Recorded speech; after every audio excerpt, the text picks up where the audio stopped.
हरे कृष्णा। आज की इस क्लास में सभी भक्तों का स्वागत है। हम कीर्तन से स्टार्ट करेंगे आज की क्लास। जय राधा माधव कुंज बिहारी,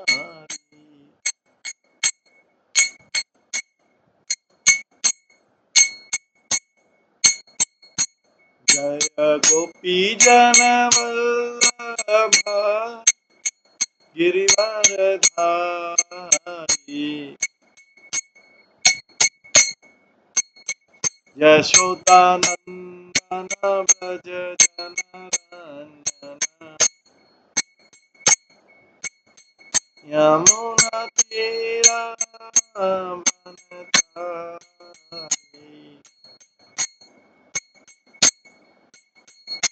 जय राधा माधव कुंज बिहारी।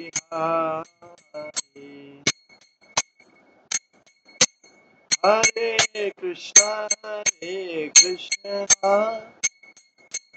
कृष्णा कृष्णा हरे हरे, हरे राम राम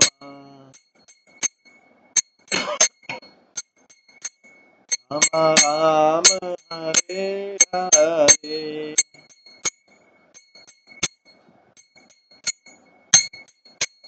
हरे कृष्णा कृष्णा कृष्णा हरे हरे, हरे राम राम हरे हरे।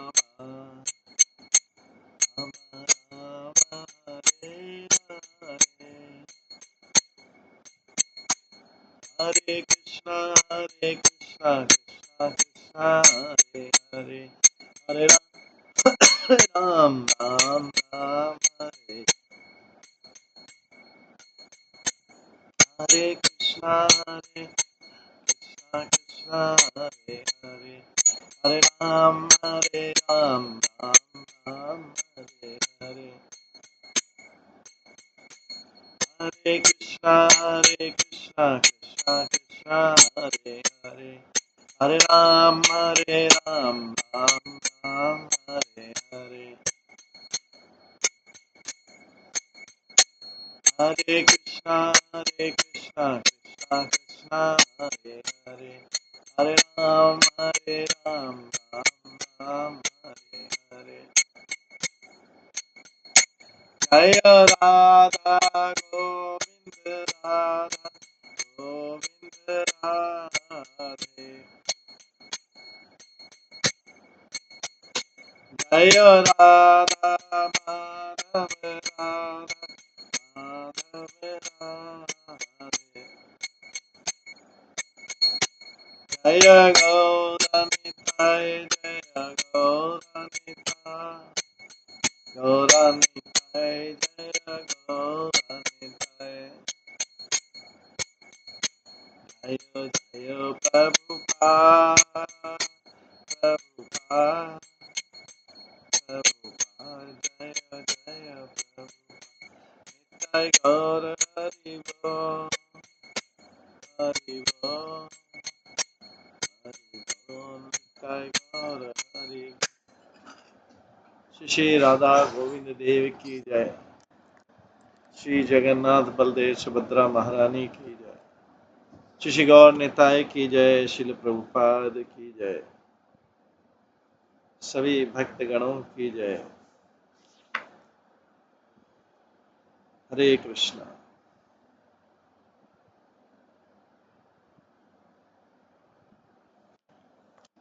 तो हम श्रवण कर रहे थे श्री द्वारका खंड के बाद श्री बलभद्र खंड से श्रवण कर रहे थे।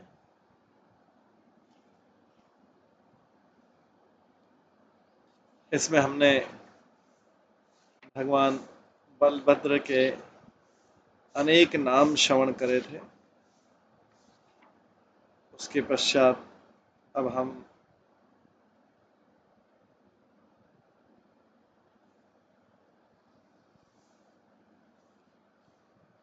9वें स्कंद से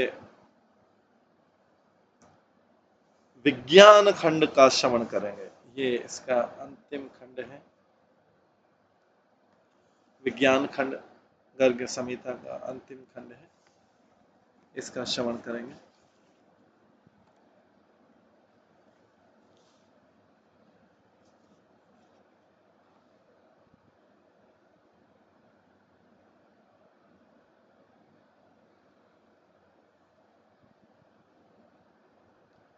इसमें हम पहले अध्याय में, जिसमें व्यासदेव का द्वारका में आगमन का श्रवण करेंगे। व्यासदेव भी द्वारका में आए थे। तो बहुलाश्व जो है नारद मुनि और बहुलाश्व की जो बहुलाश्व मिथिला का राजा है, उसके बीच ही वार्तालाप चल रही है पूरी गर्ग संहिता में। यही चीज गर्ग मुनि ने शौनकादिक ऋषियों को बताई थी, ये गर्ग संहिता। तो बहुलाश्व नारद मुनि से कहते हैं, हे नारद मुनि, हे संत, मुझे भक्ति योग के बारे में कुछ, भगवान के भक्ति योग के बारे में कुछ बताइए।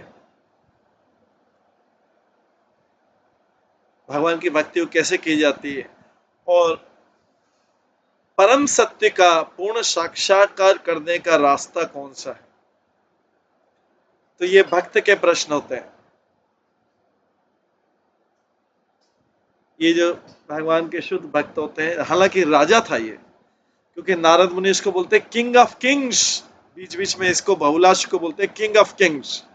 और मिथिला के राजा, तुम राजाओं के राजा हो, इतना महान, ऐसा लगेगा बाहर से कि मटेरियलिस्टिक व्यक्ति। राजाओं का राजा तो पूरा मटेरियलिस्टिक हुआ, कई रानियां हुई पूरा मटेरियलिस्टिक हुआ, लेकिन उसको बहुलाश को पूरे घर के संहिता सुनाते हैं। बहुलाश वो बहुलाश से पूछता है, नारद मुनि मुझे भगवान की भक्ति का रास्ता बताइए। हालांकि वो बता रहे हैं सब कुछ कर, जिससे व्यक्ति परम सत्य का आत्म साक्षात्कार कर सके। इस भौतिकतावादी जगत में लोग सारा फोन करके हालचाल ही पूछते थे, पूरे टाइम मटेरियल हालचाल ही पूछते थे। मटेरियल हालचाल, पूरा जीवन में मटेरियल हालचाल ही खत्म नहीं होते, सेम चीज बार बार बार बार पूछते। आदमी स्वस्थ है, सब कुछ है, तो भी पूछते थे और क्या हाल है। मतलब वो कुछ मटेरियल टॉपिक बोले हमको, क्योंकि हमारे कानों को, अच्छा और क्या हाल है, अच्छा अच्छा और आगे बताओ, और क्या हाल है, और क्या हाल है, उसके बाद बताने की कुछ भी नहीं रहेगा। उस दिन का टॉपिक क्या, उस घंटे का। तो डेली ऐसे बार बार हालचाल पूछा जाता है, भौतिक हालचाल खत्म ही नहीं होता, डेली डेली पूछा जाता, डेली, कई बार दिन में 2 बार भी। ऐसे में भौतिक में क्या हालचाल है।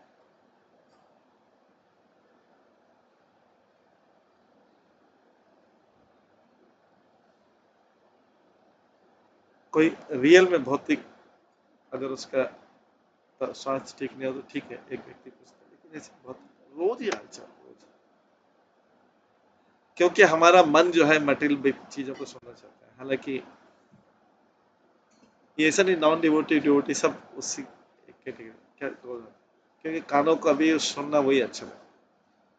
ऐसे घंटों सुनते रहे तो भी कान पकते नहीं। लेकिन भगवान के टॉपिक में अगर कुछ ज्यादा सुना रहे, बहुत बहुत बहुत बहुत बोर हो गए, बहुत थक जाते हैं, उतना उतना बोल नहीं पाते, उतना सुन नहीं पाते। लेकिन यहाँ पे तो व्यक्ति, अरे सामने देखा फोन पे घंटों घंटों।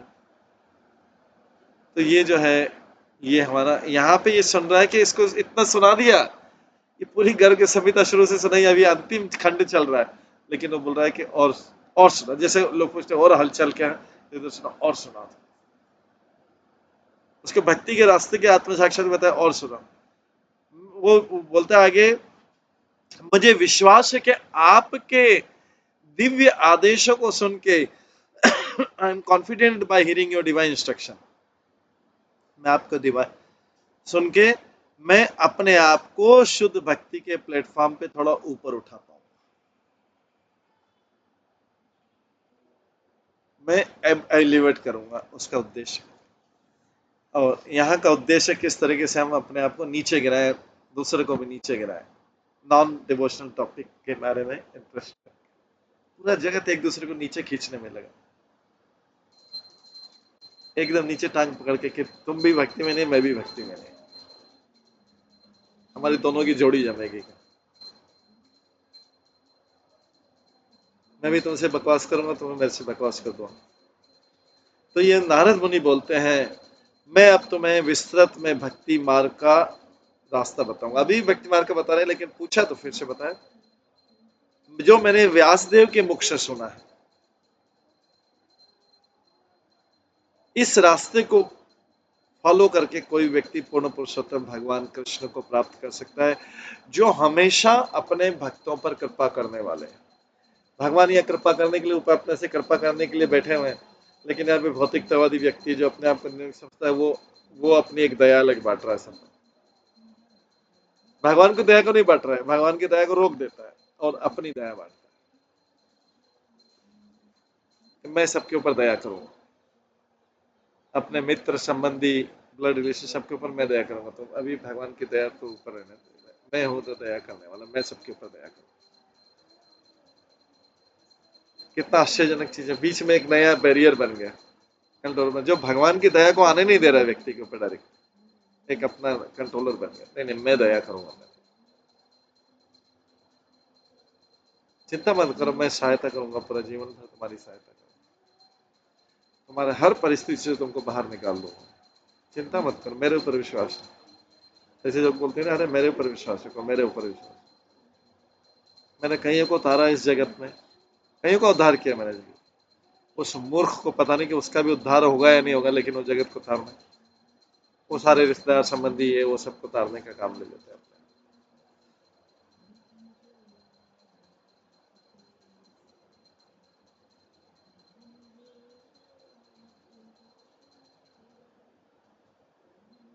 तो यहाँ पर जो है नारद मुनि कहते हैं, मैं तुम्हें भक्ति योग का मार्ग बताऊंगा जो मैंने व्यासदेव से सुना है। क्रेडिट भी व्यासदेव जी को दे रहे हैं।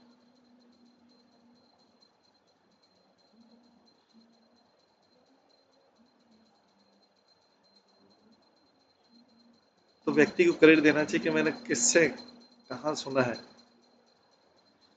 उस व्यक्ति को क्रेडिट। इस पाथ को फॉलो करके भगवान कर सकते हैं। भगवान, क्योंकि Krishna always merciful to his devotees, but ये लिखा है कि भगवान जो है अपने भक्तों पर पूरे कृपालु। बाकी पर कृपा क्या है, बाकी पे भगवान की कृपा भी है, लेकिन वो अलग प्रकार की। भौतिक मटेरियलिस्टिक के ऊपर मटेरियलिस्टिक तरीके से भगवान प्रकृति डील करते, जिसको जो जो चाहिए वो उसको उसकी वैसे वैसे इच्छा भगवान पूरी करते हैं। बस कि वो इच्छा के पूर्व, अगर किसी को धन की इच्छा है तो धन की इच्छा के लिए भी भगवान के पास जाए, देवताओं के पास जाए, कहीं तो जाए हो। अगर कोई लोगों से धन मांगेगा तो उससे उसके पाप कर्म ही लेगा वास्तव। भगवान की कृपा जो है ये प्योर भक्ति देने वाली सबसे ऊंची कृपा है। देवताओं से लेगा तो ठीक है, सेकंड हो गया, लेकिन लोगों से लेगा तो उनके पाप कर्म लेगा वो व्यक्ति। क्योंकि कोई भी दान करता है किसी को, तो उसके बदले में उसके पाप कर्म दूसरे व्यक्ति के पास जाते हैं, वो कभी सफरिंग से बाहर नहीं निकल पाएगा।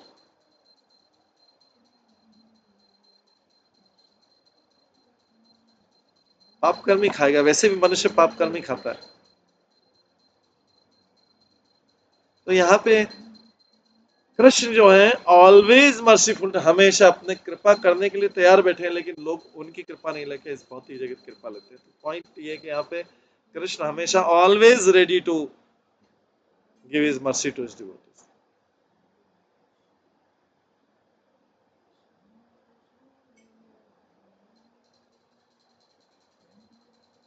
हे राजा, भगवान कृष्ण की शक्ति से सुधर्मा सभा को वहां पर द्वारका में स्थापित किया गया। ये विश्वकर्मा ने बनाई थी और बहुत तेजमय थी सुधर्मा सभा।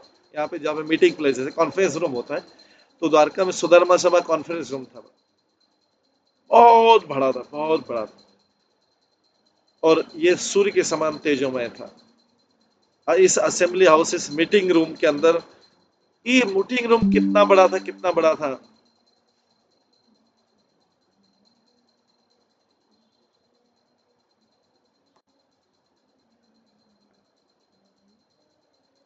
इतना बड़ा था, इतना बड़ा था कि इसके अंदर हजारों झीलें थी, सरोवर थे। उसके अंदर बड़े सुंदर खिलते हुए कमल के फूल थे। अप्सराएं समान, जो द्वारका की अप्सराएं, वो हर जगह दिखाई देती थी।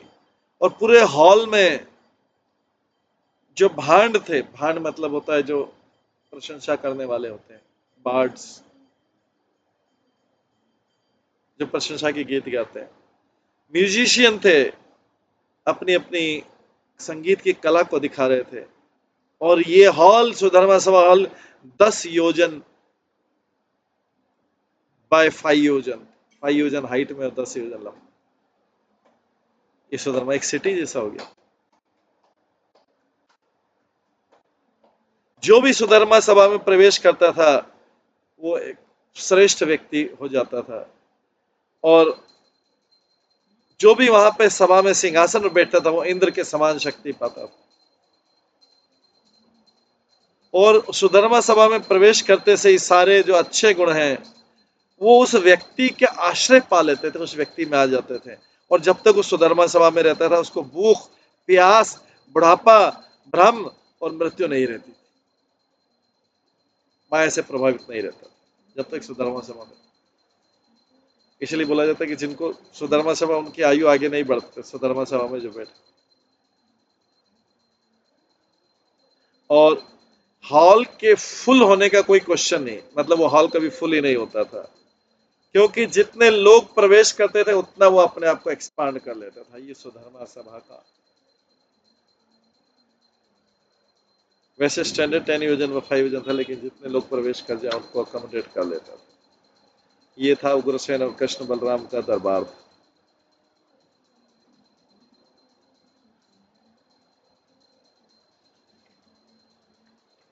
ये सुधर्मा सभा के बता रहे। इसके बाद व्यास देव जी का शिक्षा ही बताए। जो सारे यदुवंशी थे, 56 करोड़ यदुवंशी, 56 करोड़ यदुवंशी, सारे लोग अपने सेवकों के साथ में सुधर्मा सभा का केवल 1/4, 1/4 हिस्सा ऑक्यूपाई कर, मतलब उतने में उतना ही फुल होता था, 1/4। एक दिन जब किंग उग्रसेन वहां पर उपस्थित था कई करोड़ों यदुवंशियों के साथ में, तो व्यासदेव वहां पहुंचे। व्यासदेव आकाश से उतर रहे थे। व्यासदेव का कॉम्प्लेक्शन डार्क था, उनका जो रूप था वो डार्क कलर का। व्यासदेव श्याम वर्ण के, और उनके बाल जटा में बंधे हुए थे।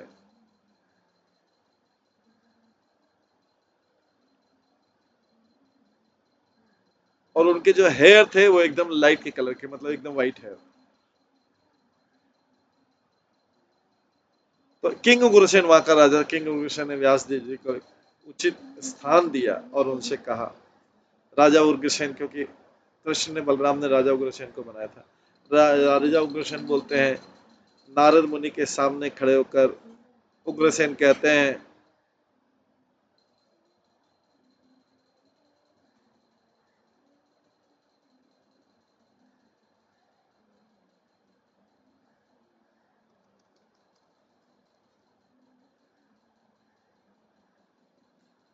उसके बाद उग्रसेन नारद मुनि के सामने खड़े होकर बोलते हैं, ब्राह्मण, आपके आगमन से मेरा जीवन सफल हो गया।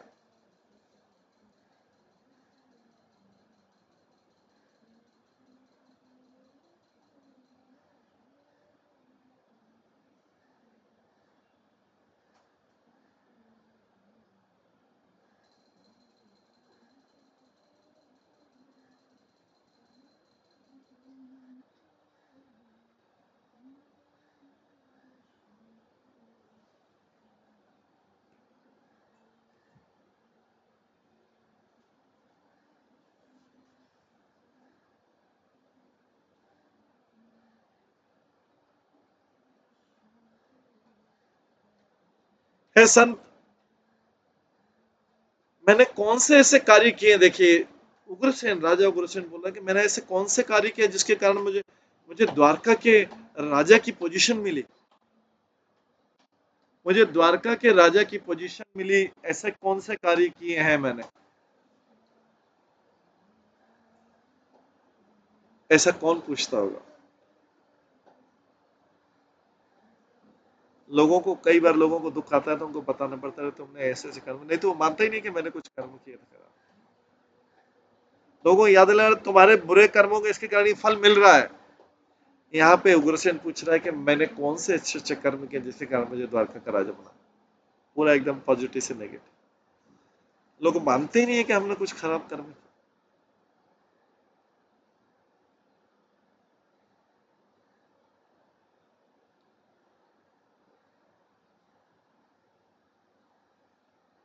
तो ये राजा पूछ रहा है कि मैंने ऐसे, ओ says by what action in the past I have been able to become the king of Dwarka, मैंने द्वारका का राजा कैसे बन गया, ऐसे कौन से काम किए थे मैंने, मैं ऐसा कौन सा भाग्यशाली हूं कि डेली मेरे पास में आप जैसे संत लोग ना नारद मुनि रोज द्वारका में आते थे,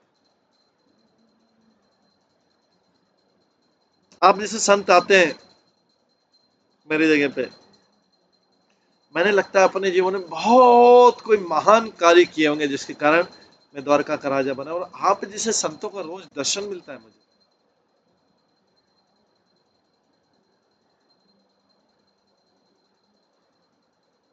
श्री व्यास देव बोलते हैं, राजा ये सत्य है, तुमने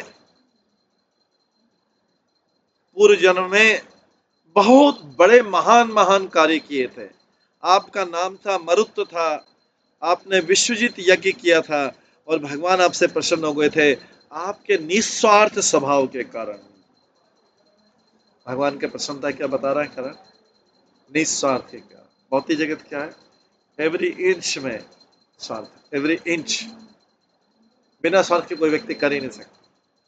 अगर वो ऐसा लगता, उसको लगता है कि निस्वार्थ कर रहा हूं, लेकिन उसके पीछे बड़ा स्वार्थ, कि ऐसा निस्वार्थ करने से मैं और ज्यादा लाभ पा लूं, मतलब थोड़ी देर के लिए मैं शॉर्ट टर्म में निस्वार्थ बनूं, शॉर्ट टर्म में निस्वार्थ बनूं, जिससे लॉन्ग टर्म में अपना स्वार्थ पूरा कर सकूं।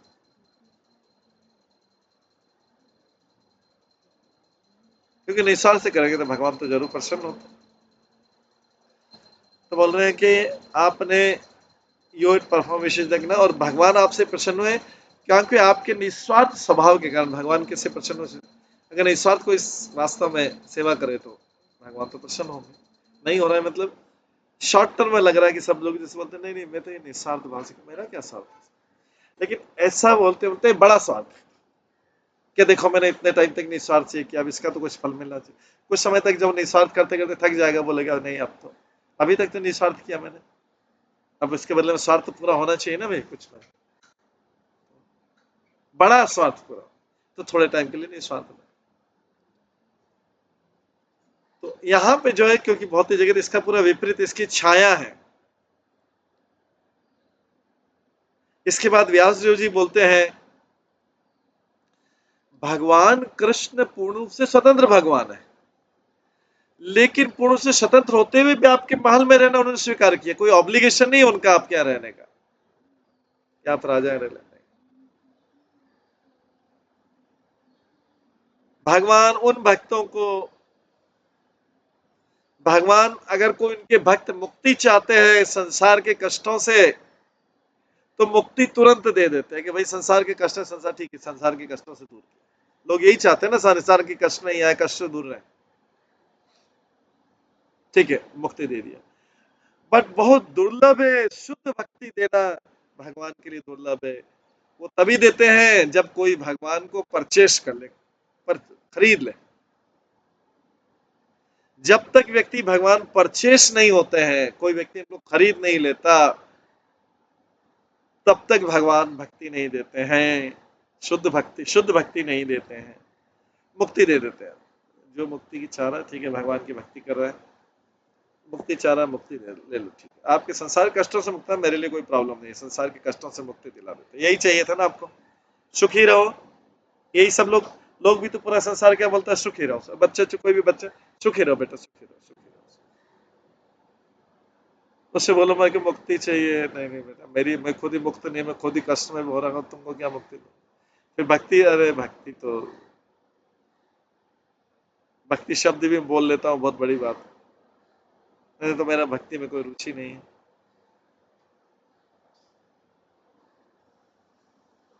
बोलेगा ये होती क्या है भक्ति, मेरे को आज तक किसी ने बताया नहीं होती क्या है भक्ति।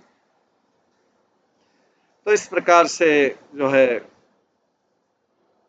व्यास देव की राजा की प्रशंसा करते हैं, क्योंकि ये वास्तव में राजा पूछ रहा है जब प्रश्न, तो उस प्रश्न का उचित उत्तर देना चाहिए कि तुमने पूर्व जन्म में क्या था, क्या किया था, कैसे किया था। भगवान कृष्ण तुम्हारे महल में भी निवास करते हैं, भगवान कृष्ण करते हैं, और भगवान को परचेस करने पे कोई भक्ति प्राप्त कर सकता है, वो आपने प्राप्त की है। तब जाके भगवान आपके राज्य में प्रजा से रहते हैं। उग्रसेन राजा था, भगवान प्रजा रहते हैं। उग्रसेन, कृष्ण बलराम ने मिलकर उग्रसेन को बनाया था, द्वारका कराया, और स्वयं प्रजा के रूप में रहते, राजकुमार के रूप में रहते, हर चीज में उन्हीं से परमिशन लेते थे। और भगवान परचेस होते, भगवान के परचेस का श्लोक है, भगवान को परचेस कैसे खरीदा जा सकता है, क्या मूल्य है उसका, लौल्यम इति मूल्यम, ग्रीड, इंटेंस ग्रीड। जैसे लोगों को धन का लालच रहता है, रत्नों का लालच रहता है, सोने का, हीरे का, ये करना वो करना, सारे चीजों का लालच, खाने का लालच, ये का लालच, कपड़ों का लालच, इस संसार के सारे लालच। फिर सगे संबंधियों को, मित्रों का लालच, सगे संबंधी का लालच, वो सब उनके बीच में रहे, ये सारे लालच ही भौतिक जगत के लालच। फिर थोड़ा यश का लालच, प्रशंसा का लालच ही। लेकिन यहाँ पे लिखा है लौल्यम इति मूल्यम, ग्रीड ही उनको परचेस करने का प्राइस, भगवान को खरीदने का प्राइस है। लोलियम, इंटेंस ग्रीड, अति लोभ, ये आध्यात्मिक लोभ।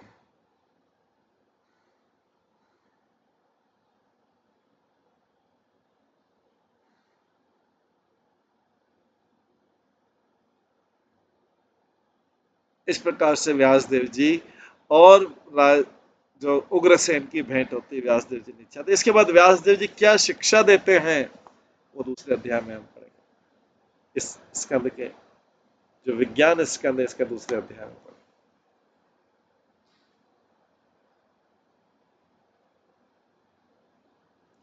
दूसरे अध्याय का नाम है व्यास देव की शिक्षाएं, टीचिंग्स ऑफ श्रील व्यासदेव। इसमें राजा उग्रसेन कहते हैं आपका, आपकी जो वार्तालाप है सर्टेनली एनलाइटिंग है, बहुत मेरे को ज्ञान का प्रकाश दे रही है आपकी बात है, ये बातों का स्टैंडर्ड। बाकी सब भौतिक जगत की बातें क्या है, सारी बातें शॉर्ट टर्म में, लॉन्ग टर्म में दुख में डुबोने वाली, डार्कनेस, सारी बातें शॉर्ट टर्म में, लॉन्ग टर्म, या तो उसमें दुख भरा होगा, या ईर्ष्या भरी होगी, या स्वार्थ भरा होगा, या स्वयं की प्रशंसा भरी होगी। ये भौतिक जगत की बात में आप पूरा निष्कर्ष निकालेंगे तो जो इंटेलिजेंट व्यक्ति वो समझ जाएगा कि ये बात क्यों की जा रही है, इसके पीछे उद्देश्य क्या, लॉन्ग टर्म और शॉर्ट टर्म उद्देश्य। शॉर्ट टर्म में ऐसा लगेगा कि हित की बात, लेकिन लॉन्ग टर्म में स्वार्थ की बात। तो जब तक व्यक्ति को पता लगता है तब तक वो धोखा खा चुका होता है, बहुत धोखा खा चुका होता है। ये संसार अल्टीमेट चीटिंग वाला है, क्योंकि चीटिंग प्रोपेंसिटी सब में है। चार जो मनुष्य के डिफेक्ट है, ऐसा लगेगा मीठी मीठी बातें, ऐसा मीठी मीठी बातें लगेगा, क्या लगेगा नॉर्मल बातें, लेकिन हर के पीछे स्वार्थ है, या निंदा है, या ईर्ष्या है। स्वार्थ, निंदा, ईर्ष्या, या अपना कष्ट दूसरों को ट्रांसफर करने का, अपना कष्ट दूसरों को ट्रांसफर करने का, जिससे मैं फ्री हो जाऊं, मैं अच्छी तरह जीवन जीऊं, मेरे कष्टों को दूसरों को ट्रांसफर कर। कितना बड़ा चीटिंग है संसार। हर व्यक्ति यहाँ पर जीवित, जैसे जीवो जीवस, एक जीव दूसरे का भोजन है, एनिमल योनि में का, ऐसे ही मनुष्य संसार में हर कोई व्यक्ति जो जीता है, सुख पाता है, उसमें अगर भक्त ने नॉट पूरा भौतिक जगत दूसरे का शोषण किए बिना या उसको दुख दिए बिना सुख नहीं पा सकता। चाहे वो दुख देने वालों में छोटा छोटा जीव है, उससे बड़ा, अगर उसको सुख चाहिए तो दूसरे के ऊपर कुछ करना पड़ेगा उसको। हर जीव इस संसार में दूसरे जीव का भोजन है, अगर बारीकी से देखा जाए, और इसके लिए भगवान बुद्धि देते हैं। तेषाम सततयुक्तानाम भजताम प्रीतिपूर्वकम ददामि बुद्धि युगम तभी। लेकिन जो आध्यात्मिक वार्तालाप है, पूरा आध्यात्मिक वार्तालाप है,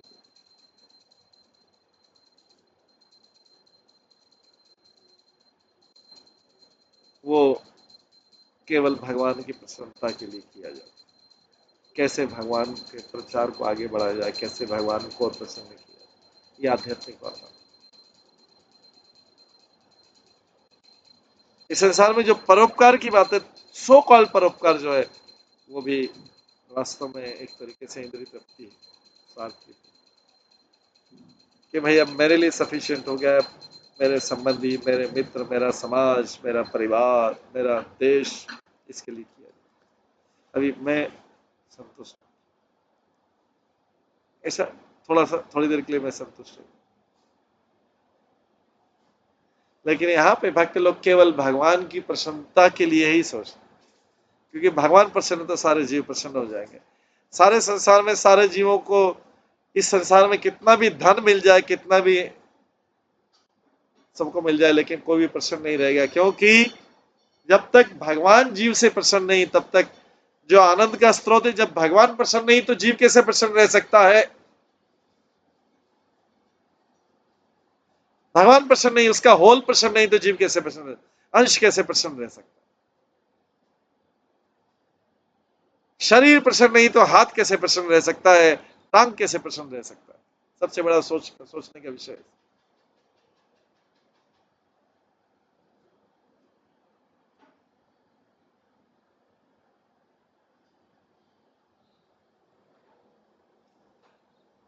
अगर किसी को टांग टूट गई, बोला जाए कि तुम ऊपर से मालिश करो इसकी, टांग कैसे जुड़ेगी? टूट गई, उसको पहले इंटरनल सर्जरी करना पड़ेगा, उसके बाद जाके मालिश होगी। बहुत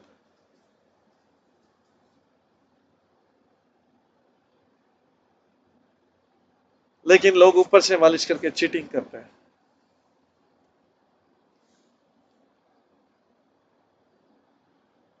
जैसे कोई व्यक्ति किसी को चीटिंग कर दे और उसके बाद उसको सहलाए, पहले चीट, जितना चीट करना चीट कर दिया, उसके बाद उसको सहलाए। तो पहले जितना, जैसे टांग, उसी ने टांग तोड़ दी, फिर उसके बाद उसको मालिश, ऊपर से मालिश। टांग तो अंदर, उसका हड्डी तो अंदर से टूटा हुआ है, हड्डी तो तोड़ दिया गया, अभी ऊपर से मालिश करने से क्या फायदा? टूटी हुई हड्डी में क्या, टूटी हड्डी को पहले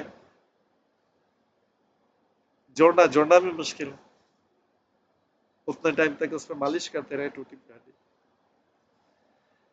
तो व्यासदेव कहते हैं, आपकी जो वार्तालाप है ज्ञान का प्रदान करने, एनलाइटनिंग है, प्रसन्न करने वाली है। मैं आपके कार्यकलाप और आपके उसके जो फल है, उसको करने से वो उसके बारे में जाना, कि आपने कौन कौन से कार्य किए, क्या क्या कौन से कार्य करते हैं, उसका फल क्या होता है।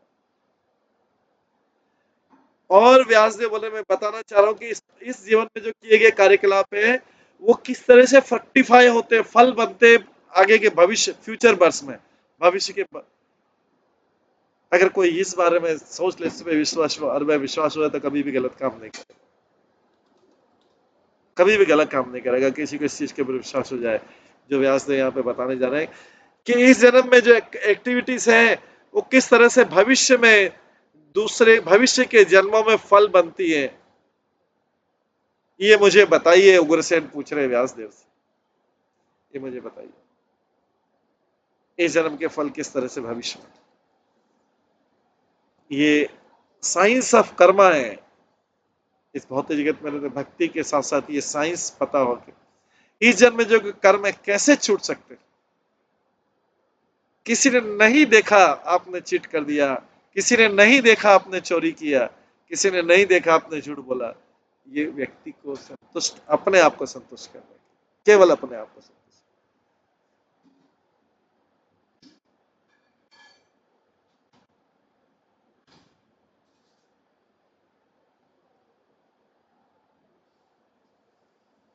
उसको हमेशा भयभीत रहेगा कहीं मेरे इन कर्मों के बारे में किसी को पता नहीं लग जाए,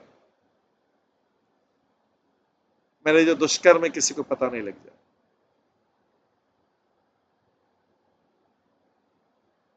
व्यासदेव जी कहते हैं तुम्हें समझना चाहिए भेद एक्शन और इनएक्शन में क्या अंतर है, कर्म और अकर्म में क्या अंतर है। जब कोई क्रियाएं की जाती है फल की आशा से, चाहे अभी नहीं भविष्य में, इवन एक छोटे बच्चे को भी पाला जाता है, ऐसा लगता है कि निस्वार्थ सेवा, एक शिशु को पाला जाता है, लेकिन बच्चे को पाला जाता है तो पहले तो ये सोचा जाता है कि ये, या बच्चे का जन्म होने के से पहले सोचा जाता है कि ये बॉय होगा या गर्ल होगा, फिर बॉय होगा तो हम क्या करेंगे, गर्ल होगा तो हम क्या करेंगे, और फिर किस तरह से ये हमारा यश बढ़ाने वाला है। सारे लोग हमारी प्रशंसा करेंगे कि तुम्हारा बॉय या गर्ल तो बहुत अच्छा है, प्रशंसा मिलेगी। इसलिए भगवान के भक्त बनाने में तो फिर क्या है, गड़बड़ भी हो सकती है। सब बोलोगे अरे क्या भगवान का भक्त बन गया, कर क्या रहा है, करियर क्या बनाया है उसने, कर क्या रहा है ये बताओ पहले। तो प्रशंसा भी चाहिए, चाहिए ना प्रशंसा, इस आशा से पाला जाता है। अच्छा बने, सबको अच्छा पोएम सुनाओ, चलो अच्छा पोएम सुना, वेरी गुड वेरी गुड, आपके बच्चे तो बहुत सारे, इसका पोएम याद है, श्लोक याद है, सब कुछ, वेरी गुड वेरी। हर चीज में चीज जो निस्वार्थ लगती है वो भी वास्तव में निस्वार्थ नहीं, जो सेक्रीफाइस किया है, क्योंकि ब्लड रिलेशनशिप है तो उसके लिए जो सेक्रीफाइस किया है बहुत ज्यादा किया है,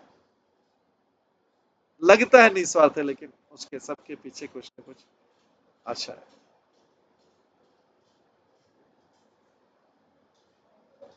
कभी लॉन्ग टर्म शॉर्ट टर्म नहीं कभी दिखाई देता है, कभी नहीं दिखाई देता है।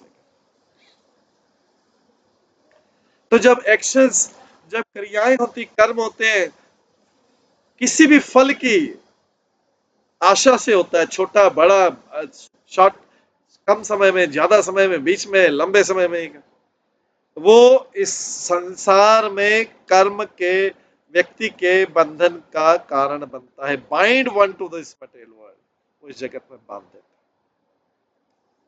क्योंकि जगत में फल की इच्छा करे तो फल तो मिलेगा, उसके लिए तो आना पड़ेगा ना। ऐसे कैसे मिल जाएगा एक शॉर्ट टर्म, शॉर्ट टर्म में, लॉन्ग टर्म में मिलने के लिए तो आना पड़ेगा। कई और कई फल इसी जीवन में मिल जाते हैं, कई फल अगले जीवन में मिलते हैं, डिपेंड करता है कि कितना मैच्योरिटी, कितना मैच्योर करना है, कितना बड़ा, कुछ इस जन्म में मिलते हैं, कुछ अगले जन्म में। तो जब एक्शन से, जब क्रियाएं कर्म किए जाते हैं किसी भी प्रकार के फल की आशंका से, चाहे मन का सुख, चाहे शरीर का सुख, चाहे वाणी का सुख में,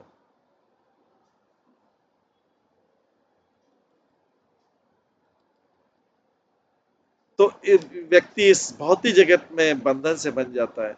लेकिन जब क्रियाएं जो है बिना आसक्ति से, केवल कर्तव्य से या भगवान की संतुष्टि से की जाते हैं, केवल कर्तव्य से और भगवान की संतुष्टि के लिए की जाती है, क्योंकि भगवान की संतुष्टि भी अपने कर्तव्य को निभाने में। भगवान ने जो वर्णाश्रम धर्म बना रखा है, इसको बोलते हैं ऑक्यूपेशनल ड्यूटी, जो ये भगवान को पाने की पहली स्टेप है। हालांकि बाद में इसको भी छोड़ना पड़ता है।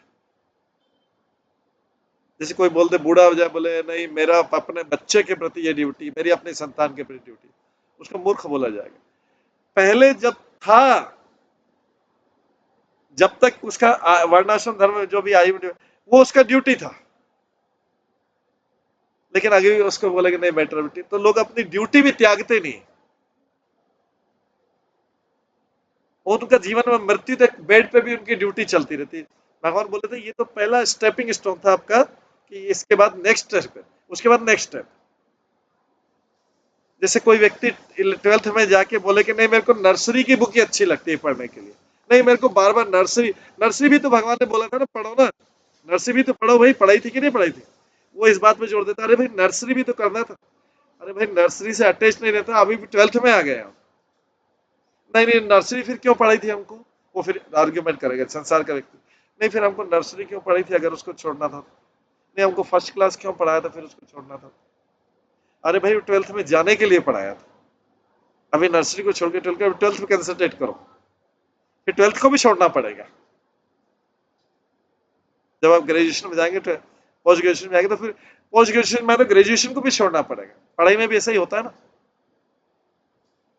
Common sense.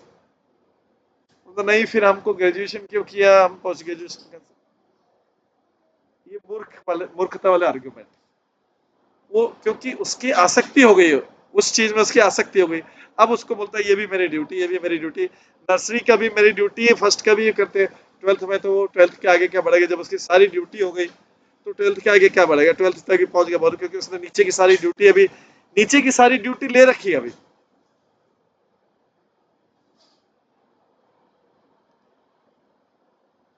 तो इस संसार में जो रिलेशनशिप ऐसे ही है, जो ब्लड रिलेशन, स्पेशली मित्र वाले, मित्र और शारीरिक रिलेशनशिप,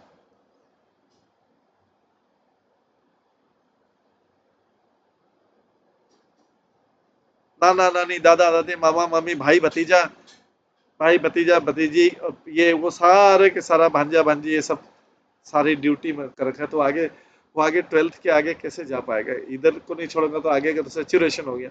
वो सबको इसने इतनी आसक्ति पकड़ रखी, तो वो आगे की आसक्ति कैसे करेगा, 100% तो यही हो गया। कुछ छोड़ेगा तो वहां से कुछ करेगा, मिलेगा आगे से, आगे आसक्ति बढ़ेगी। पूरा मन उसी में लगा दिया, मन सारे टाइम, अगर 99.99999% संसार के बारे में सोचता है, तो फिर भगवान के लिए कितना 0.0001% उधर से आगे नहीं बढ़ पा रहा, इधर से कुछ छोड़ेगा तो उधर आगे बढ़ेगा। लेकिन मन है कि मानता नहीं।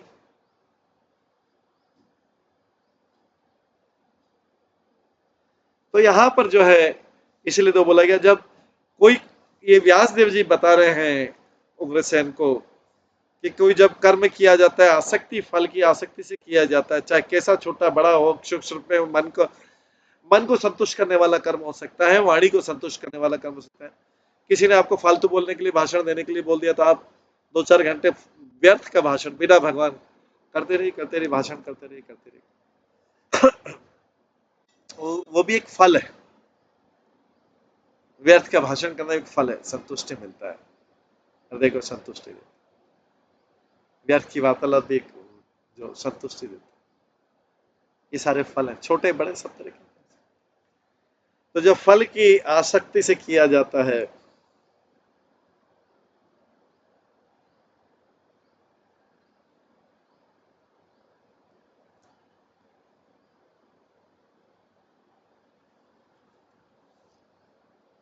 कर्तव्य मान के, पहले स्टार्टिंग में करते होता है, फिर भगवान की संतुष्टि के लिए होता है। जैसे जैसे ऑक्यूपेशनल में पहले कर्तव्य होता है, लेकिन बाद में कर्तव्य नहीं हो, फिर भगवान को प्रसन्न करने के लिए। ये इस संसार में मुक्ति के कारण बनते हैं। अगर कोई ऐसा वार्तालाप हो, ऐसी चीज हो, ऐसी एक्शन हो, जो कर्तव्य पहले स्टार्टिंग में कर्तव्य, लेकिन बाद में भगवान की संतुष्टि के लिए, वो कर्तव्य वास्तव में भगवान की संतुष्टि के लिए जो कर्तव्य बनाए, जो जिस लेवल तक बनाए गए थे कर्तव्य, वो तब तक भगवान को, लेकिन उसके बाद भगवान को संतुष्ट करने के लिए और आगे बढ़ना पड़ेगा। और आगे फिर व्यासदेव बताते हैं कि भौतिक जगत जो है 3 प्रकार के गुणों से बना हुआ है, सतोगुण के कार्य, रजोगुण के कार्य, तमोगुण के कार्य, 3 प्रकार के कार्य होते हैं संसार। जब कोई व्यक्ति सतोगुण में मृत्यु होती है तो वो उच्च लोकों को प्राप्त करता है। जब किसी व्यक्ति की रजोगुण में मृत्यु होती है तो वो पृथ्वी पर फिर से जन्म होता है। और कोई व्यक्ति जब रजोगुण, तमोगुण में जिसकी मृत्यु होती है, वो नरक लोक को प्राप्त करता है और बहुत सफरिंग होती है, उसको बहुत सफरिंग होती है नरक लोक को प्राप्त कर।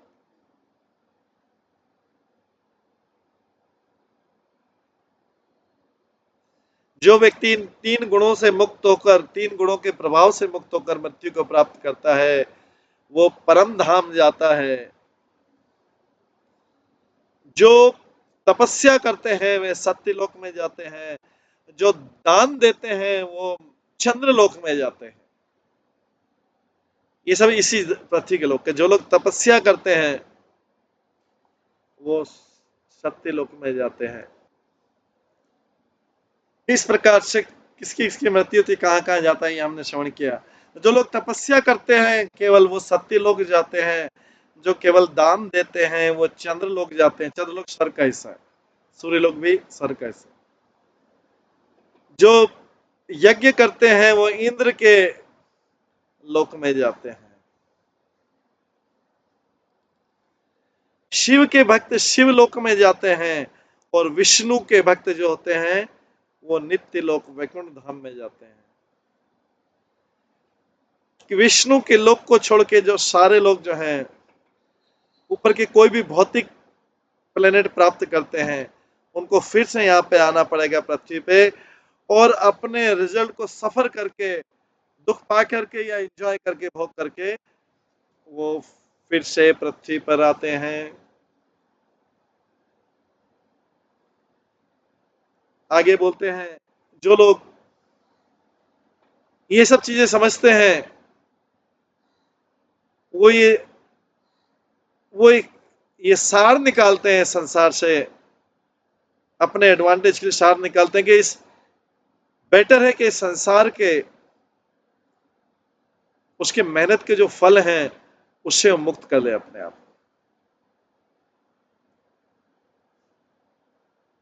और ये कोई व्यक्ति तभी कर सकता है जब वो अपने आप को डिटेच करने के लिए, अपने आप को बहुत ही जगह से रिजेक्ट करने के लिए विष्णु के चरण कमलों से अपने आप को अटैच कर, उससे आसक्त कर ले, चरणों को पकड़ ले, तो ये जो बंधन छूट जाएगा। ये तरीका बताया, निकलने का तरीका बताया। पूछते हैं कैसे निकले, कैसे निकले इस संसार से, आसक्ति कैसे खत्म करें। तो पहले विष्णु के चरण कमल से आसक्ति वहां पकड़ो, वहां जितना कठोर पकड़ ले इधर से उतना जल्दी पैर छूट जाएगा।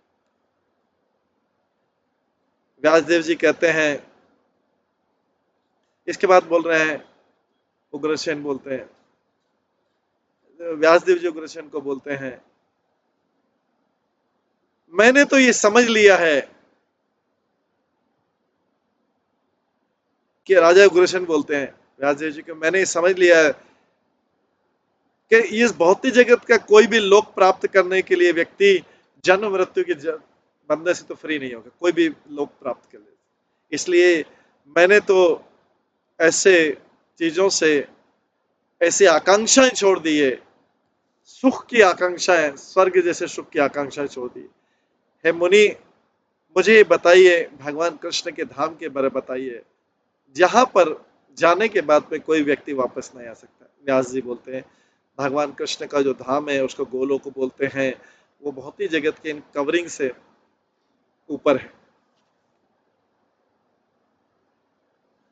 बहुत ही जगत की कवरिंग से ऊपर है, जो बहुत ही जगत की परतें हैं इनसे ऊपर है भगवान कृष्ण का। आध्यात्मिक जगत में जो वहां के निवासी हैं उनका जो शारीरिक सौंदर्य, रूप और गुण रहता है वो भगवान जैसा रहता है, और वो कभी भी काल से प्रभावित नहीं होता, भौतिक गुणों से प्रभावित नहीं होता, या इस जगत के दुख, जन्म और मृत्यु से प्रभावित नहीं।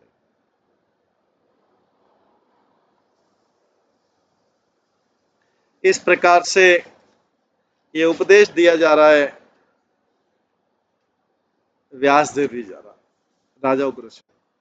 अगला तीसरे चैप्टर में सेल्फिश भक्ति और सेल्फलेस भक्ति के बारे में बताएगा, वर्णन है, स्वार्थ वाली और निस्वार्थ भक्ति। राजा उग्रसेन बोलते हैं, हे मुनि, मैंने आपसे सुना कि किस प्रकार के कर्म करने से व्यक्ति को अगला जन्म किस प्रकार से मिलता है, सुना मैंने आपसे। ये जो जगत है ये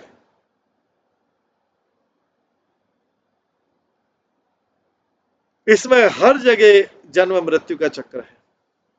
और आपने मेरे को भक्तियों के बारे में बताया जो इस मिजरेबल कंडीशन से बाहर निकलने का रास्ता है। लेकिन संसार में लोग मिजरेबल कंडीशन में ही रहना चाहते हैं। जैसे सुअर है, वो गंदी नाली में ही इसको खाना अच्छा लगेगा, उसको आप निकालना मुश्किल हो जाता है। बोला इतने साल से तो खा रहा हूं, करते अभी तक तो कुछ भी नहीं हुआ।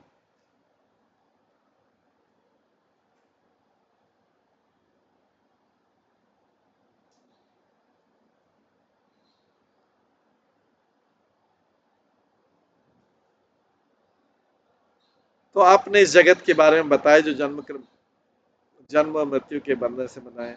भक्ति योग का बारे में भी आपने संक्षिप्त में बताया, इस कंडीशन से बाहर निकलने का। अब मुझे बताइए कि किस प्रकार की भक्ति से भगवान बहुत प्रसन्न होते हैं। व्यास देव जी बोलते हैं आपका क्वेश्चन जो है, आपका प्रश्न सबको सबको फायदा देने वाला है। कोई भी कार्य किया जाए, चाहे प्रश्न हो, उत्तर हो, वार्तालाप, सबको फायदा देने वाला है। अगर दो लोग भी वार्ता कर रहे हैं, तो जो वार्तालाप है, अगर कोई ऐसा समय है और उनके पास वार्तालाप करे तो वार्तालाप सुखद होना चाहिए।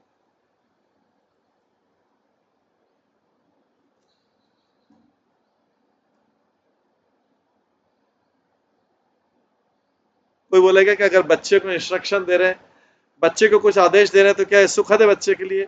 यस, ये वार्तालाप भी बच्चे के लिए सुखद है, अगर उसके वेल विशिंग के हिसाब से किया जा रहा है।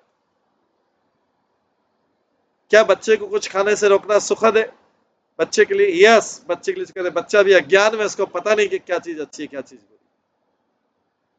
तो वेल विशिंग के लिए होना चाहिए। कोई भी वार्तालाप जो है हित के लिए होना चाहिए, पर हित के लिए होना चाहिए।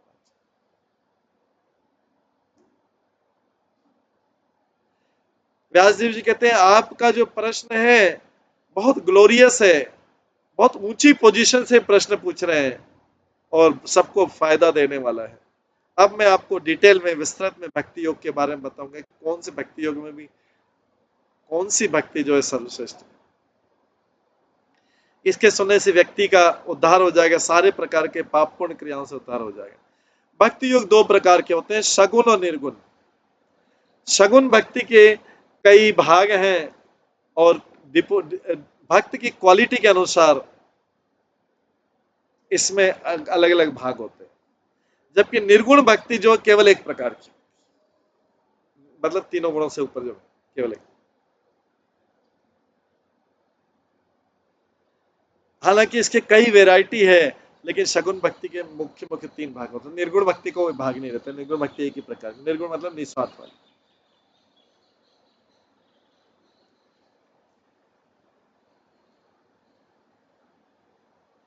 अब तीन प्रकार के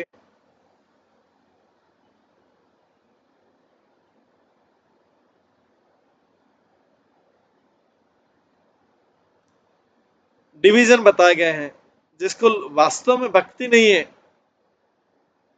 लेकिन ऐसा लग रहा है कि भक्ति। जो तामसिक भक्ति होती है वो ईर्ष्या के कारण, हिंसा और धोखा देके की जाती है, प्रयास किया जाता है। क्या? एनवियस, वायलेंट और धोखा, हिंसा, ईर्ष्या, हिंसा और धोखे से किया जाता है। कोई व्यक्ति भगवान की पूजा करता है, उसकी भक्ति को तामसिक भक्ति बोला जाता है। वास्तव में भगवान इससे कभी प्रसन्न नहीं होते। आगे आगे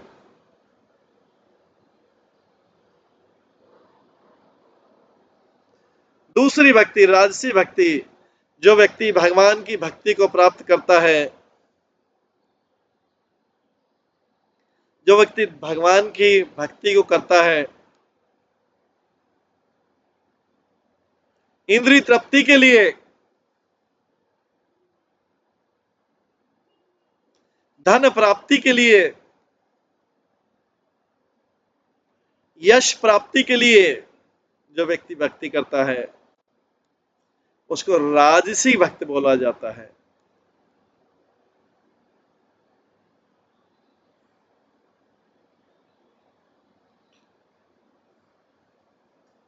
तो धन के लिए, यश के लिए और इंद्रिय तृप्ति के लिए। जैसे धन, किसी को धन की कमी, धन तो सोचे कि भगवान मैं लॉटरी खरीद रहा हूँ, लॉटरी का टिकट निकल आए तो बहुत अच्छा रहेगा। बहुत अचानक धन आ जाए, मेरा बिना मेहनत करे धन आ जाए तो कैसा रहेगा। थोड़ा सा आपको भी दे दूंगा 1%, 1% आपको 5% दे दूंगा। चलो ठीक है, 95% दूंगा, 5% रख लूंगा। ये भक्ति है। यश के लिए, धन प्राप्ति के लिए, ऐश्वर्य प्राप्ति के लिए और इंद्रिय तृप्ति के लिए की जाती है राजसी भक्ति। और जो व्यक्ति भगवान की इस आशा में भक्ति करता है कि दुखों से मुक्त हो जाए, ये ज्यादातर लोग करते हैं वाले लोग, दुखों से मुक्ति हो जाए, संसार के कष्टों से। ना बाबा ना ना, संसार, अरे भाई आपने तो इतने सारे पाप किए, कष्ट भगवान, ना बाबा ना ना, ना याद ही नहीं, कष्ट याद ही नहीं, ना ना पाप याद नहीं, कष्टों से भगवान छुटकारा दे।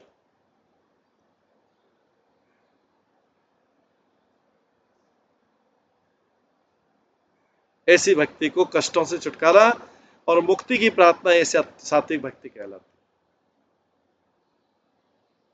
लेकिन अगर कोई भक्त भगवान का भक्ति करता है नेचुरल अट्रैक्शन से, स्वाभाविक रूप से भगवान से प्रेम करता है, आकर्षण से, भगवान से आकर्षित होके, भगवान के गुणों से आकर्षित होके, भगवान के रूप से आकर्षित होके, भगवान की दयालुता से आकर्षित होके, भगवान की कृपालुता से आकर्षित होके कोई व्यक्ति भगवान के गुणों से आकर्षित होता है, न कि अपने रिक्वायरमेंट के हिसाब से, वो उसको बोला जाता है निर्गुण भक्ति बोला जाता है। विदाउट एनी मटेरियल मोटिव या अल्टीरियर मोटिव, चाहे भौतिक कल्याण भी नहीं, वो भी नहीं, केवल भगवान के कारण, स्वाभाविक रूप से भगवान की महानता के कारण, उनके गुणों के कारण, उनकी दयालुता के कारण, कृपालुता के कारण, उनके रूप के कारण कोई स्वाभाविक रूप से भगवान की तरफ आ सकता, उनको प्रसन्न करने की इच्छा से आकर्षित होता है, उनके प्रति प्रेम से आकर्षित होता है, उसको निर्गुण भक्ति बोलते हैं।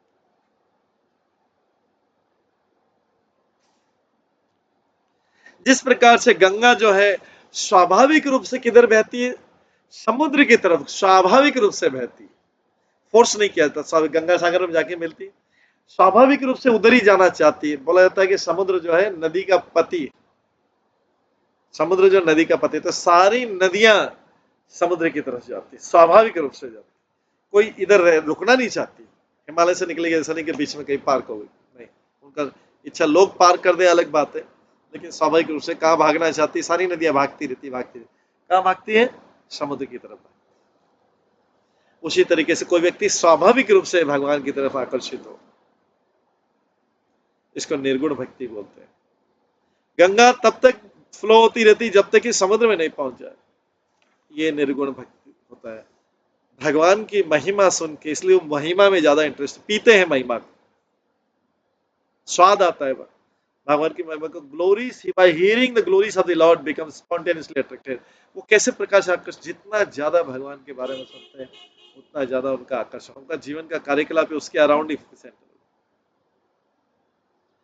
ऐसा भक्त, अगर भगवान ऐसे भक्त को कोई बहुत स्वर्ग का पोस्ट दे दे या मुक्ति का कोई पोस्ट दे दे, ऐसे भक्त फिर भी भगवान की सेवा में ही रहना चाहते हैं, not interested even having the Lord, पर भगवान के स्वयं का भी एसोसिएशन में इंटरेस्ट नहीं है, वो भगवान के पर्सनल एसोसिएशन में भी रहे इतना इंटरेस्ट नहीं जितना भगवान की सेवा में। भक्तों के एसोसिएशन में रह सकते हैं, लेकिन भगवान के साथ रहने में उसको लगेगा कि थोड़ा अभिमान हो सकता है मैं भगवान के साथ रहूं। वो भगवान की सेवा, वो भगवान की सेवा में ज्यादा इंटरेस्टेड है। Such unalloyed devotees simply desire to remain in the service of the Lord. They are not even interested in having Lord's personal association without such an engagement. वो भगवान के पास भी नहीं रहेंगे, अगर उनको सेवा में कोई एंगेजमेंट नहीं मिलेगा तो भगवान के पास भी नहीं रहेंगे बिना कारण से। जैसे बोलते हैं सारूप्य मुक्ति, सालोक्य मुक्ति, वो भी ऐसी मुक्ति भी नहीं चाहेंगे। काम क्या है, काम कुछ भी नहीं है, खाली साधन है तो नहीं, सेवा होना चाहिए। इसके बाद व्यासदेव जी बोलते हैं, राजा आपको जानना चाहिए कि निर्गुण भक्ति ये बेस्ट है। ये निर्गुण भक्ति 9 प्रकार से होती है, निर्गुण भक्ति 9 प्रकार से होती है। इसी में है, ये जो 9 प्रकार के निर्गुण भक्ति है, इसी में है, क्या है, श्रवणम कीर्तनम विष्णु स्मरणम पाद सेवनम अर्चनम वंद्यम दास्यम साख्यम आत्मनिवेदनम। निर्गुण भक्त जितने रेयरली इस भौतिक जगत में दिखाई देते हैं, जो लोग इस प्रकार के आध्यात्मिक भाव से, एक्सटेटिक इमोशन से जब भगवान के नाम का चैंटिंग करते हैं तो आध्यात्मिक भाव से भर जाते हैं। जब उनको स्मरण करते हैं आध्यात्मिक भाव से भर जाते हैं, उनकी आंखों में आंसू आ जाते हैं जब ऐसा चैंटिंग करके आइए, स्मरण करके, एंड उनके जो शरीर के लक्षण है वो बदल जाते हैं भगवान से विरह में। ऐसे इस प्रकार के भक्त जिनको स्वाभाविक रूप से ऐसा होता है, वो भगवान के सर्वश्रेष्ठ भक्त कहलाते हैं। इस प्रकार से संक्षिप्त में व्यास देव जी बता रहे हैं भक्तों के प्रकार, भक्ति के प्रकार, कर्मों का फल कैसा मिलता है।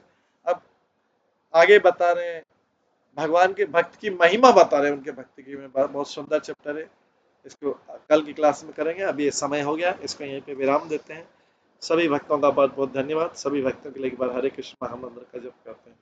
हरे कृष्णा कृष्णा कृष्णा हरे हरे, हरे राम राम राम हरे।